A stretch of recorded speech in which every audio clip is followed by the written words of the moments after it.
کیا پاکستان نے ایران کو شاہین 3 میزائل دیا ہے؟ پاکستانی وزارت خارجہ کا رد عمل سامنے آ گیا۔ ترجمان دفتر خارجہ ممتاز زہرا بلوچ نے ہفتہ وار میڈیا بریفنگ دیتے ہوئے کہا کہ ایران کو شاہین 3 میزائل دینے کی رپورٹس غلط ہیں۔ نازک صورتحال میں غلط اور فیک نیوز سے بچنا چاہیے۔ فریقین سے گزارش ہے جعلی خبروں کو پھیلانے میں شریک نہ ہوں۔ ان کا مزید کہنا تھا کہ نائب وزیر اعظم و وزیر خارجہ اسحاق ڈار نے OIC ایگزیکٹو کمیٹی کے ہنگامی اجلاس میں شرکت کی۔ ہنگامی اجلاس ایران اور فلسطین کی درخواست پر بلایا گیا تھا۔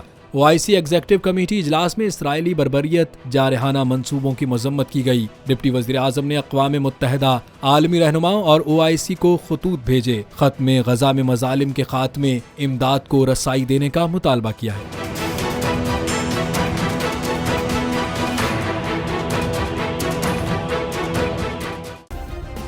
سبسکرائب کریں اور بیل دبائیں تاکہ کوئی خبر رہ نہ جائے۔